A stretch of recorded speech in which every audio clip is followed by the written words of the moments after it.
Movie की शुरुआत बेकी नाम की एक लड़की को दिखाते हुए होती है जो कि अपनी कार से अपने काम पर जा रही थी। बेकी चैडविक सिटी के एक फूड रेस्टोरेंट में काम करती थी। कुछ देर बाद वो रेस्टोरेंट में पहुंच जाती है और अपनी कार को पार्किंग एरिया में लगाकर रेस्टोरेंट के अंदर जाने लगती है। तभी उसके पास केबिन आता है। केबिन भी उसी रेस्टोरेंट में काम करता था। यहाँ से ये दोनों रेस्टोरेंट के अंदर जाते हैं, जहाँ पर इस रेस्टोरेंट की मैनेजर सैंड्रा बाकी वर्कर्स के साथ इन दोनों का ही वेट कर रही थी। अब सभी के आ जाने से सैंड्रा सभी वर्कर्स को बताती है कि कल रात किसी ने मेन डोर खुला छोड़ दिया था, जिसकी वजह से किसी ने हमारे $1000 चुरा लिए हैं। सैंड्रा कहती है कि आगे से कोई भी ऐसा नहीं करेगा और डोर को अच्छे से लॉक करके ही घर जाएगा है। इतना कहकर सैंड्रा सभी को अपना काम करने को कहती है और खुद भी काम में बिजी हो जाती है। थोड़ी देर में धीरे धीरे रेस्टोरेंट में कस्टमर आने भी शुरू हो जाते हैं। कुछ देर बाद मार्टी, जो कि वहीं पर काम करती थी, वो बेकी के पास जाकर कहती है कि सैंड्रा को लगता है कि तुमने कल रात को दरवाजा खुला छोड़ दिया था। लेकिन बेकी उससे कहती है कि दरवाजा असल में केबिन ने खुला छोड़ा था और मैं इस बात को सैंड्रा को नहीं बताना चाहती, क्योंकि इससे केबिन की जॉब चली जाएगी। यहाँ पर मार्टी को पता था कि बेकी सच बोल रही है और इसके बाद वो अपने अपने काम में बिजी हो जाती है। कुछ देर बाद यानी दोपहर के टाइम रेस्टोरेंट में एक फोन कॉल आती है। जैसे ही सैंड्रा उस फोन कॉल को उठाती है तो दूसरी तरफ से डैनियल नाम का एक पुलिस ऑफिसर उससे कहता है कि मेरे पास एक आदमी आया था जो मुझे बता रहा था कि आपके पास से जो पैसे चोरी हुए हैं वो आपके रेस्टोरेंट में काम करने वाली एक लड़की ने चुराए हैं, जिसका नाम बेकी है, और बेकी को उसने अपनी आंखों से आपके पास से पैसे चुराते हुए देखा है। इतना कहकर डैनियल सैंड्रा से कहता है कि मेरे पास इन्वेस्टिगेशन करने के लिए पुलिस की एक बड़ी टीम है जो आपके रेस्टो में आकर बेकी से इस बारे में पूछताछ कर सकती है, लेकिन इससे आपके रेस्टो का नाम खराब होगा, इसलिए मुझे लगता है कि आप मेरी हेल्प कर सकती हो। सैंड्रा ये सब सुनकर थोड़ा घबराते हुए डैनियल से पूछती है कि आखिर मैं आपकी हेल्प कैसे कर सकती हूँ, जिस पर डैनियल उससे कहता है कि सबसे पहले आप बेकी को रेस्टोरेंट के बैक साइड में लेकर जाइए और उससे मेरी बात करवाइए। सैंड्रा वैसा ही करती है। वो तुरंत बेकी के पास जाकर उसे रेस्टोरेंट के बैक साइड में ले आती है और उसे इस बारे में सब कुछ बताकर डैनियल को फोन लगाकर बेकी की डैनियल से बात करवाती है। फोन पर बेकी डैनियल से कहती है कि मैंने ऐसा कुछ नहीं किया, लेकिन डैनियल उससे कहता है कि मेरे पास एक आदमी आया था जिसने तुम्हें सैंड्रा के पास से चोरी करते हुए देखा है। इसके बाद डैनियल बेकी से कहता है कि मेरी सैंड्रा से बात करवाओ। डैनियल सैंड्रा से कहता है कि आपको बेकी के पास की तलाशी लेनी होगी, जिससे सैंड्रा तुरंत बेकी के पास को उठा लेती है और साथ ही बेकी को वार्निंग देती है कि अगर तुम्हारे पास में से मुझे पैसे मिल गए तो मैं तुम्हें अभी नौकरी से निकाल दूंगी। यहाँ पर सैंड्रा बेकी के पास को चेक करती है, लेकिन उसे कुछ नहीं मिलता। अब सैंड्रा डैनियल से कहती है कि मुझे बेकी के पास से कुछ नहीं मिला, जिस पर डैनियल उससे कहता है कि बेकी को रेस्टोरेंट में ही पकड़कर रखो। साथ ही वो सैंड्रा से ये भी कहता है कि आपको मेरी फोन कॉल पर ही मदद करनी होगी। सैंड्रा उससे कहती है कि बेकी ने पहले कभी ऐसा गलत काम नहीं किया, लेकिन डैनियल उसकी बात पर विश्वास नहीं करता और कहता है कि अगर बेकी निर्दोष निकली तो इसकी जिम्मेदारी मैं खुद लेता हूँ और जो भी सजा मुझे कानून देगा मैं उसे कबूल करूंगा। सैंड्रा बेकी की दोबारा डैनियल से बात करवाती है और बेकी डैनियल को समझाने की कोशिश करती है कि सर, मैंने आज तक कभी भी ऐसा गलत काम नहीं किया और मैं चोर नहीं हूँ। ये सुनकर डैनियल बेकी को दो ऑप्शन देता है। पहला ये कि बेकी को चोरी के जुर्म में जेल जाना होगा और दूसरा ये कि बेकी को अपने सारे कपड़े उतारकर सैंड्रा को उसकी तलाशी लेनी देनी होगी। ये दो ऑप्शन सुनकर बेकी के पैरों से जमीन खिसक जाती है, लेकिन वो जेल नहीं जाना चाहती थी, इसलिए वो अपने कपड़े उतारकर सैंड्रा को उसकी तलाशी लेने के लिए रेडी हो जाती है। लेकिन वो डैनियल से रिक्वेस्ट करती है कि जब उसकी तलाशी ली जाए तो उसके पास मार्टी वहाँ पर मौजूद रहे। डैनियल बेकी की इस बात के लिए मान जाता है। वहीं सैंड्रा को यहाँ पर थोड़ा शक होता है और वो डैनियल से पूछती है कि क्या वो किसी फोन बूथ से बात कर रहा है या फिर किसी दूसरे तरीके से उन्हें देख पा रहा है। सैंड्रा की इस बात का डैनियल उसे कोई जवाब नहीं देता और सैंड्रा भी मन ही मन डरी हुई थी, इसलिए वो इस बात को इग्नोर करके मार्टी को लेने चली जाती है। सैंड्रा मार्टी के पास जाकर उसे इस मामले में सब कुछ बताकर अपने साथ रेस्टोरेंट के बैक साइड ले आती है। इसके बाद बेकी अपनी तलाशी देने के लिए एक एक करके अपने सारे कपड़े उतार देती है। सैंड्रा बेकी के सारे कपड़ों को चेक करती है, लेकिन उसे कुछ नहीं मिलता।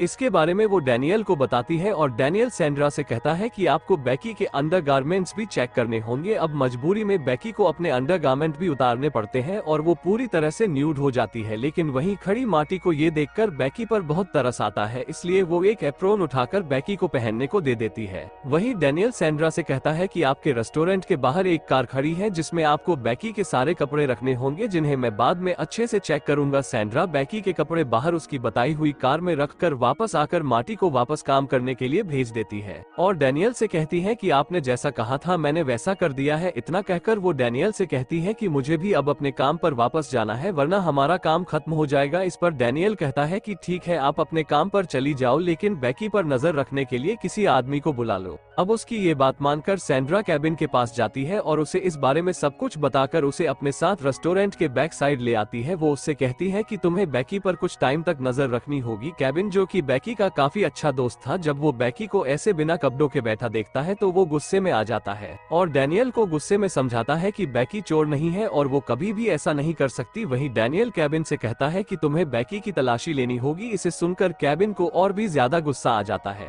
और वो उससे कहता है कि तुमने बेकी के सारे कपड़े तो उतरवा दिए हैं, अब भी तुम उसकी तलाशी लेने को बोल रहे हो। केबिन पूछता है कि अब कौन सी तलाशी लेनी है, जिस पर डैनियल केबिन से कहता है कि तुम्हें बेकी के प्राइवेट पार्ट की तलाशी लेनी होगी। ये सुनकर केबिन डैनियल को गाली देता है और कहता कि मैं बेकी के साथ ऐसा नहीं कर सकता। इतना कहकर वो बाहर जाने लगता है और अचानक वो सैंड्रा से टकरा जाता है जो वहीं आ रही थी। वो सैंड्रा से कहता है कि सॉरी मैं इस मामले में आपकी कोई मदद नहीं कर सकता। अब सैंड्रा डैनियल से बात करती है जहाँ पर डैनियल उसे बताता है कि केबिन बेकी पर नजर रखने के लिए सही आदमी नहीं है। डैनियल सैंड्रा से पूछता है कि आप किसी ऐसे आदमी को जानती हो जो बेकी पर अच्छे से नजर रख सके, जिसके जवाब में सैंड्रा उसे अपने हस्बैंड के बारे में बताती है। डैनियल कहता है कि आपको अपने हस्बैंड को इस काम में उनकी मदद करने के लिए बुलाना होगा। अब सैंड्रा को काफी अजीब लगता है, लेकिन वो बिना कुछ सोचे समझे अपने हस्बैंड जिसका नाम वान था उसे रेस्टोरेंट में बेकी पर नजर रखने के लिए बुला लेती है, लेकिन वान काफी नशे में था। सैंड्रा वान को इस मामले के बारे में सब कुछ समझा देती है और वान को बेकी पर नजर रखने के लिए छोड़कर वापस अपने काम पर चली जाती है। वहीं डैनियल उससे कॉल पर बात करता है और उससे कहता है कि तुम्हें बेकी को एप्रोन उतारने के लिए कहना होगा, लेकिन वान इतना भी नशे में नहीं था कि वो इस बात को समझ ना पाए। वो डैनियल को ऐसा करने से मना कर देता है। डैनियल वान से कहता है कि मेरी बेकी से बात करवाओ। डैनियल बेकी से कहता है कि अगर तुम्हें जेल जाने से बचना है तो तुम्हें वही करना होगा जो वान तुमसे कहे। आखिरकार बेकी ऐसा करने के लिए मजबूर हो जाती है और वान के सामने ही अपना एप्रोन उतारकर पूरी तरह से न्यूड हो जाती है। डैनियल बड़े ही अजीब तरीके से वान से पूछता है कि बेकी के बॉडी पार्ट्स कितने बड़े हैं, जिस पर वान उसे कोई जवाब नहीं देता। तभी डैनियल वान से कहता है कि वो ऐसा इसलिए कर रहा है क्योंकि जिस आदमी ने बेकी को चोरी करते हुए देखा था उसने बेकी के चेस्ट पर कुछ निशान देखे थे, इसलिए तुम्हें उन निशानों का पता लगाना है। वहीं डैनियल को वान की आवाज से समझ आ जाता है कि वो नशे की हालत में है, इसलिए वो वान से कहता है कि तुम्हें बेकी को जंप करने के लिए कहना होगा जिससे चोरी की हुए पैसे उसके प्राइवेट पार्ट से नीचे गिर जाएं। वहीं वान के कहने पर बेकी जंप करने लगती है और जब कोई पैसे बाहर नहीं निकलते तो डैनियल वान से कहता है कि तुम्हें बेकी के प्राइवेट पार्ट को खुद ही चेक करना होगा। वान अब बेकी से काफी अट्रैक्ट हो चुका था, इसलिए वो बेकी के प्राइवेट पार्ट को चेक करने लगता है। वहीं बेकी भी अब एक कठपुतली की तरह काम कर रही थी। जैसा जैसा डैनियल उसे करवा रहा था वो बिना कोई सवाल किए सब करती जा रही थी। अब जब वान बेकी का प्राइवेट पार्ट चेक कर रहा था तभी दूसरी तरफ सैंड्रा उसके पास ही आ रही थी, लेकिन इससे पहले कि वो वान को ऐसा करते हुए देख पाती तभी वो लोग रुक जाते हैं। लेकिन सैंड्रा को वान पर थोड़ा शक होता है, इसलिए वो उससे पूछती है कि तुम क्या कर रहे थे, जिसके जवाब में वान उसे कुछ नहीं बताता, जिससे सैंड्रा डैनियल से बात करके उससे पूछती है, लेकिन डैनियल उसे बड़े ही प्यार से बात करता है जिससे कि उसे उस पर शक न हो। उसके बाद सैंड्रा को लगता है कि सब कुछ ठीक है, जिसके बाद वो फिर से अपने काम पर चली जाती है। सैंड्रा के जाते ही डैनियल वान से कहता है कि तुम बेकी के बैक साइड में हाथ मारो। वान ऐसा ही करता है और वो बेकी के हाथ मारने लग जाता है, जिससे बेकी को काफी ज्यादा दर्द होता है। डैनियल बेकी से कहता है कि तुम्हें एक और काम करना होगा जिसके बाद तुम आजाद हो जाओगी और मैं तुम पर उसके बाद और कोई कार्यवाही नहीं करूंगा।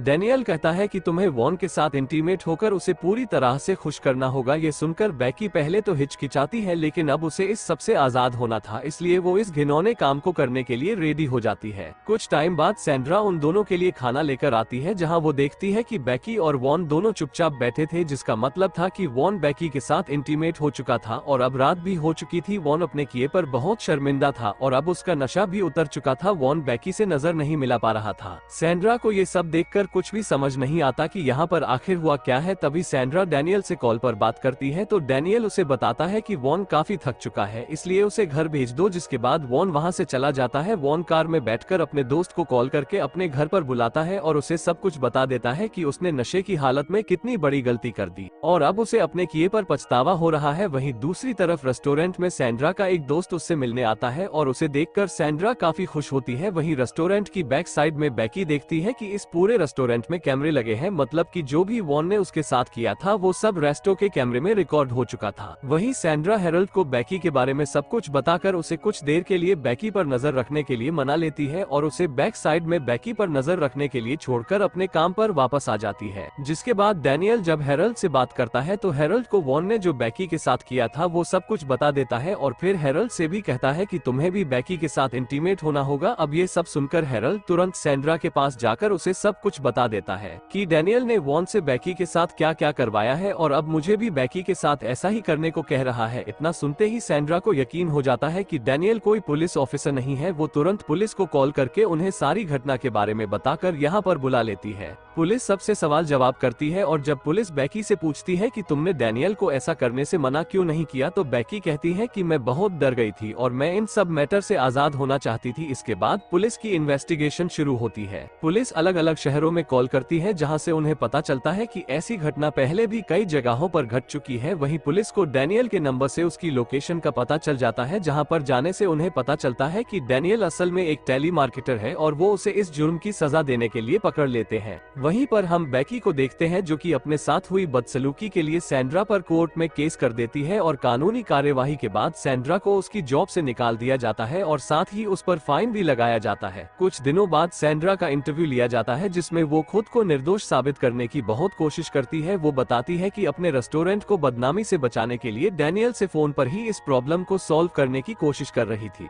और इसी के साथ ये मूवी यहीं पर खत्म हो जाती है।